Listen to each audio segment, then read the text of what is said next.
drive for Jean Alesi in third position, Berger third, and McLaren first and third. So Senna from Alesi and Berger, and this is what it does to the World Drivers' Championship. Senna now stretches his lead to 6 points over Gerhard Berger. Jean Alesi moving in to third position. But Ayrton Senna, the master of Monaco, his third victory at the circuit in 4 years. Now at the Nürburgring this afternoon, the German Motorcycle Grand Prix won by Kevin Schwantz of the United States on a Suzuki ahead of Wayne Rainey, and an excellent finish by Britain's Neil Mackenzie coming in third. But Wayne Rainey leads the championship by 17 points from Schwantz, and incidentally we just heard that Britain's Webster and Simmons have won the sidecar event at the Nürburgring. Let's bring you up to date on the afternoon soccer. It's the third division playoff at Wembley this afternoon, and Notts County have won themselves a place in the second division. Notts County 2, Tranmere Rovers 0. The final score, I believe, we'll get details from Roger Farrant. Notts County will argue this result is only fair after winning 7 points more than Tranmere in the league, and nobody could really claim they weren't the better side on the day. Tranmere appeared almost a little tired by the excitement of 2 Wembley appearances in 8 days, while County, the league's oldest club, making their first ever appearance, were relaxed, confident and dominating. Their first half goal, a glorious strike after Thomas Johnson turned sharply away from his marker. In the second half, against a more determined Tranmere, Craig Short used his height to nod home from a corner. They nearly scored a third 17 minutes before time. A hotly disputed free kick just an inch outside the penalty area, producing a fine save from Eric Nixon. A crowd of just over 29,000 here this afternoon to see a fitting debut for County at Wembley. They can look forward to second division football again next season.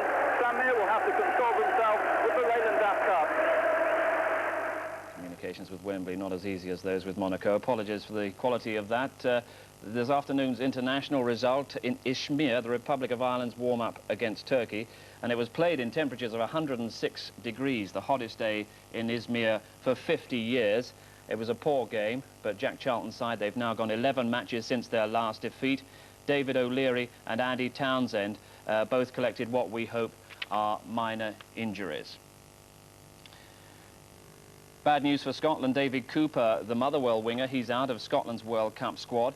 Manager Andy Roxburgh sent him home today from Malta, where the Scots are training, because Cooper's tendinitis in a toe has not responded to treatment. So Norwich's Robert Fleck has been called up, and there's good news that Mo Johnston's ankle injury is apparently improving.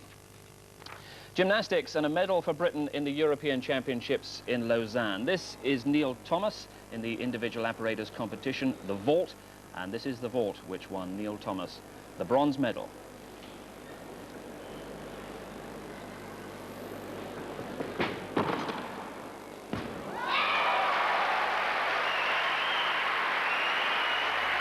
That was given a mark of 9.75, and that was good enough, as I say, for bronze medal, and Britain's first medal in the European Championships since 1967.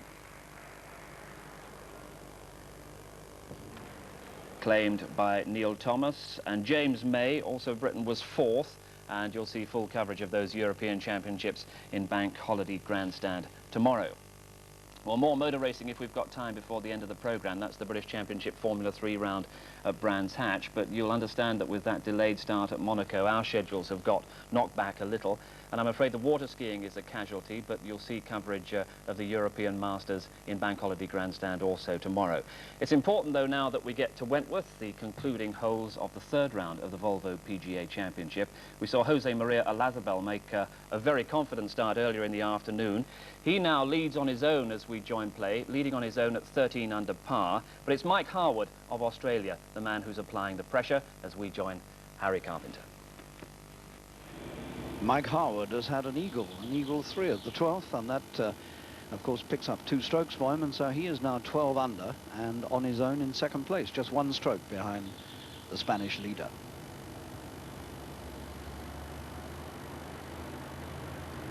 Nick Faldo dropping those 2 strokes, has dropped back to 8 under. And Craig Parry, the Australian who was going so well earlier on, has dropped back to 7 under, some way off the lead now, these people.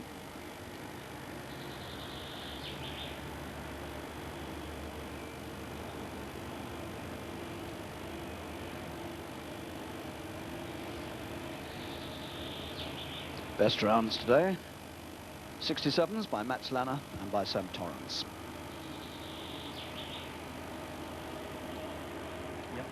Second shot for Tony Johnson at the 15th.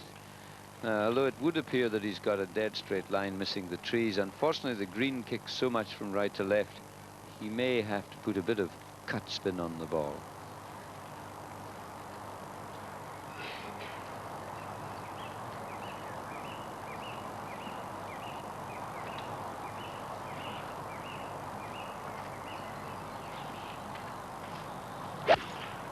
He set it out just inside the bunker, trying to cut it into the hill, which he's done. And unfortunately, because of the hardness of the ground at the approach, the ball has gone all the way down the green. But it was a very good shot. A man of many mannerisms at the ball. And that was a super shot there from Johnson. But Nick Faldo over on the other side of the fairway has hit a really good drive. He's some 280 yards off the tee. The breeze, what there is now, is against him from the right, and he's in the ideal position there, opened up the green, the pin hard over on the right today, and that's really about as good as you could do. Faldo, though, has let a couple of drives go right. He dropped shots on the 12th and the 13th, pushing his tee shot out to the right, and was right in the woods there. Very uncharacteristic of Nick.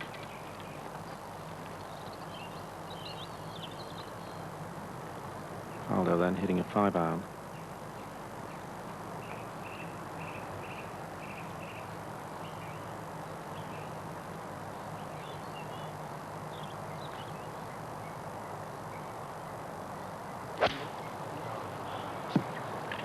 Why me? Why me?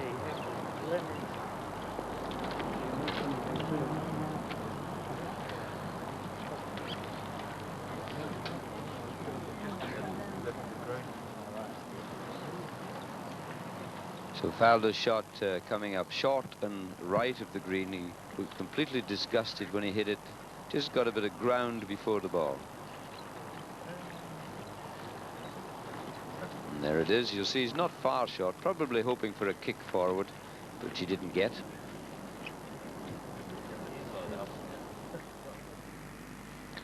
Eduardo Romero at the 13th, this for a par, this for a 4.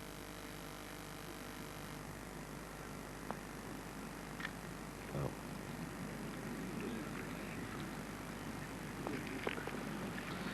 So that's a shot dropped by him. He goes back to 10 under.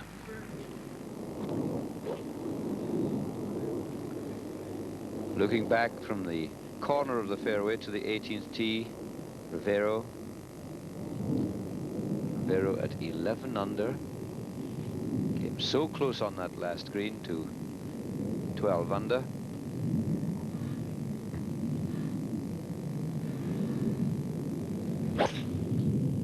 Now he's pulled that away to the left. I think that's the wildest one we've seen. I should say the widest, because he's not reached the trees, and although he may get a decent lie, it's possible that he won't be able to reach the green from there in 2.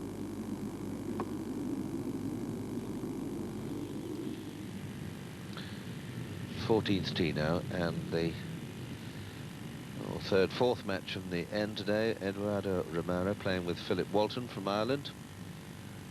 Romero 10 under. Philip Walton 7 under. Philip level for the day.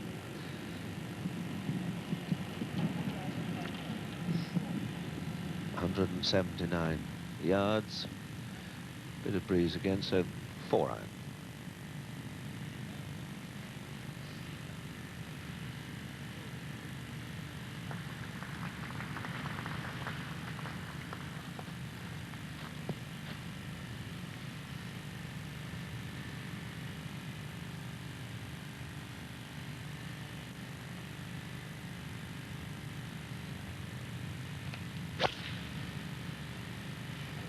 Well, he let one slide away from here the other day, way out to the right.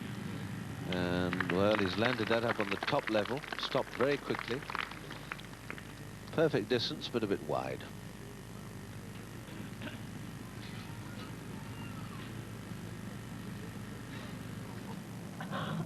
An awkward chip for Nick Faldo to 15th. Long break.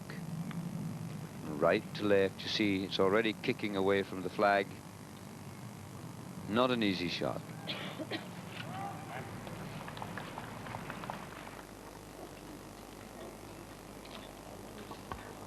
Neil Henson at the 17th. Remember, his first tee shot looked as if it had gone out of bounds.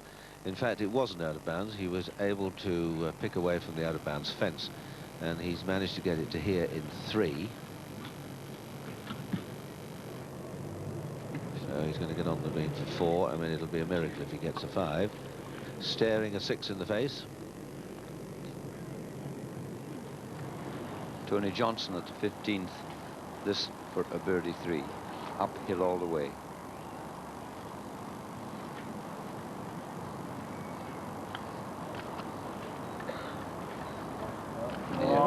The advantage of being below the hole, of course, that you can give the ball a fair rap. Coming down is not so easy.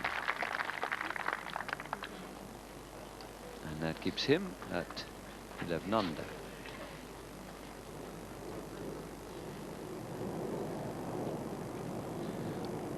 Henson's 4th shot, and it's you can see it's a long, long way away. He's got a metal 3. Seemed to hit that low and skimming over the top of the hill, and has he cut that one away? He has. Down in the valley, still quite a bit short of the green, 50-60 yards short of the green, and he's played 4. So now looking at a 7.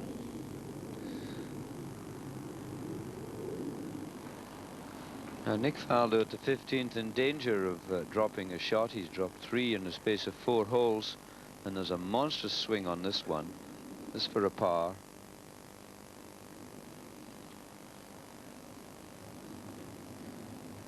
And he tried, as he does with a putter, to take the bold, aggressive method. He hit it hard at the right lip, and there you saw the result. It just spun out of the hole.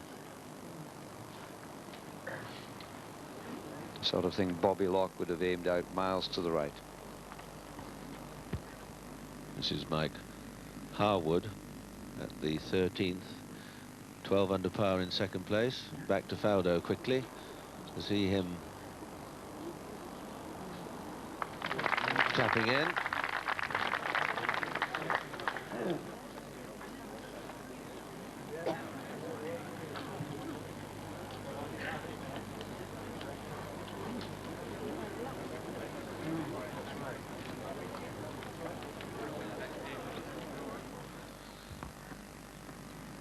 The 13th green, Mike Harwood there had a long putt for a birdie. Mike Harwood missed the long putt. It was an awkward putt coming down the hill, but he's 12 under, just 1 behind Olazabal. This is Craig Parry, 7 under.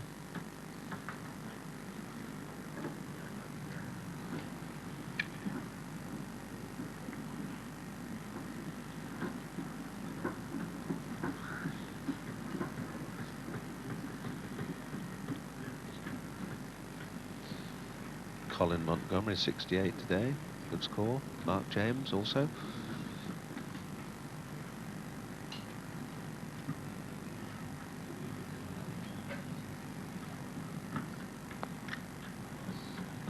If it runs, it's good. No. Just not enough speed.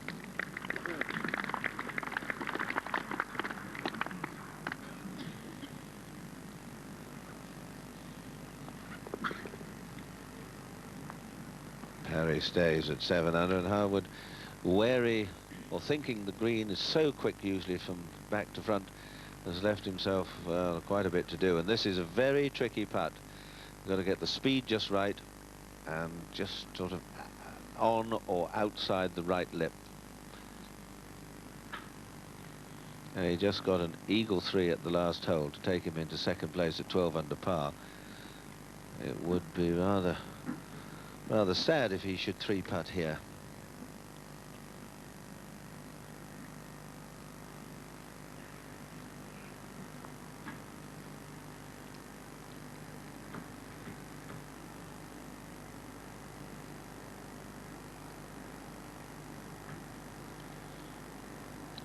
Now you got a good view of the run of this ball here.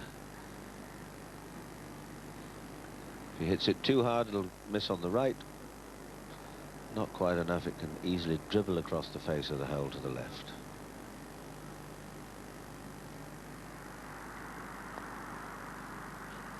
And away it goes. So 3 putts.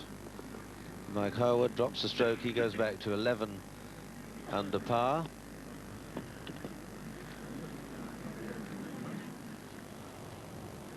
Rivero at the 18th. He pulled his tee shot a long, long way across, almost to the bushes.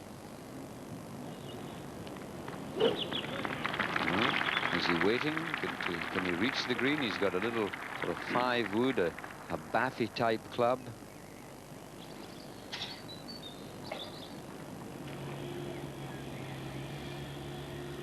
Colin Montgomerie, the Scottish player, former Walker Cup player, had a very fine round today. He started the day 4 under, went back to 3 under at the 6th, dropped a stroke there, and then had 5 birdies in the last 7 holes. You can see him finished, in fact, birdie, birdie, birdie. Fine round of 68, which pulled him up the board to 8 under, and that is currently 6 off the lead because Olazabal is now 14 under, having had a birdie at the 12th.